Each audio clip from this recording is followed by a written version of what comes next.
Hello everyone, welcome to a new episode of The Racing Guru. In this episode, I will talk how experts think Mercedes has a good chance of winning the France Grand Prix. Mercedes seems to have found pace over the last races and is ever coming closer to the pace of the top teams. Wolff openly acclaimed they had a good chance of winning the Silverstone Grand Prix if it wasn't for the safety car coming at the late stages of the races. Although Austria saw them further back in the field than in Silverstone, Jolyan Palmer claimed this is due to the lack of qualifying pace and do see Mercedes as a contender for the 2022 France Grand Prix. Palmer states that Mercedes has had great reliability and in 3 races so far seem to have the pace to fight for the Grand Prix win, but their starting position made it impossible to make a real chance. Austria was another race where Mercedes showed good pace, but Hamilton made a disastrous mistake during the final parts of qualifying. This left him to start from the 9th position for the sprint race, and after a very bad start where Hamilton lost multiple positions, only managed to finish 8th. The 8th place left him with a very challenging task to move his way through the field. It took him till the first set of pit stops before Hamilton cleared up the midfield drivers and drive his own pace. By the time he finally cleared the midfield, he already had a 30-second gap between him and the leaders. However, during the middle parts of the field, it seemed that Hamilton could match the race leader's pace for a while. One of the Mercedes' key strong points is its tire management. As we have seen in both Silverstone and Austria, the Mercedes tire management is one of the best. This tire management will be a great advantage when going into the French Grand Prix. The Grand Prix of France is a track where the Mercedes is expected to go well on. It shows similarities with Barcelona and Silverstone in terms of corner speed. Many medium-speed corners should play into Mercedes' advantage, and the smoother track should help limiting porpoising.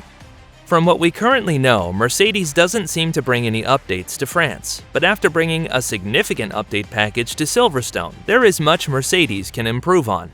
Another factor comes into play as to why Mercedes is bringing no updates. Both Mercedes crashes during the qualifying session of the Austrian Grand Prix led to an estimated damage of over $1 million. Mercedes even had to install an old high downforce wing on George Russell's car and install a complete new chassis for Hamilton.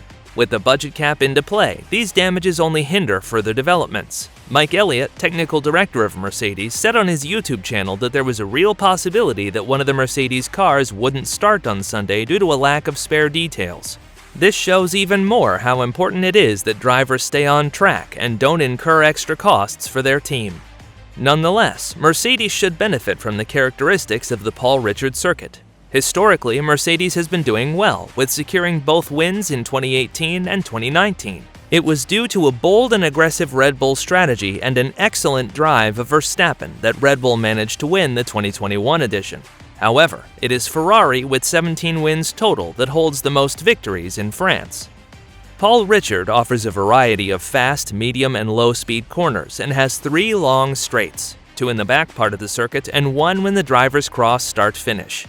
Although Mercedes is probably losing out on the straights compared to Red Bull and Ferrari, the fast and medium-speed corners should be where they can gain time. We saw in Silverstone that Hamilton won most of his time in the technical high-speed corner section. Especially the last sector of the France Grand Prix sees a high-speed technical section where the Mercedes should be able to win time back on its rivals.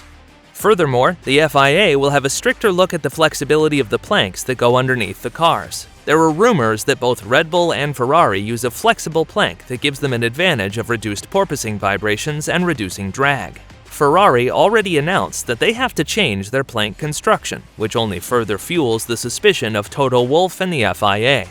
Red Bull has said that they comply with the regulations and are not worried that their plank moves more than the allowed 2 millimeters. The expected gain from a moving floor can be up to 0.3 of a second. If this advantage of the top teams comes down, Mercedes automatically comes closer and improves their chance of winning a Grand Prix. Another important point that can play in Mercedes' advantage is the competition between Red Bull and Ferrari. Ecclestone said that it is only a matter of time before things get more unfriendly at the top of the field. With the momentum shifting to Ferrari and a rejuvenated Charles Leclerc and Carlos Sainz, we shouldn't be surprised to see more collisions happening between the top teams. The team that is likely to benefit from this fierce battle is Mercedes. Just like Red Bull benefited from the collision between Rosberg and Hamilton in 2016, it is likely that the third fastest team on the grid will benefit from any potential collision between the top teams. According to Toto Wolff, Mercedes understands their car better and better, and with the new floor restrictions coming into play, we should get closer to the front of the field. It is only a matter of time before we start to win races again. As Mercedes keeps scoring consistent points and improve their race pace, it is only a matter of time before we have a 3-team championship. Do you think Mercedes has a big chance of winning at least one race this year? Do you think it already will happen during the France Grand Prix? Let me know in the comment section below.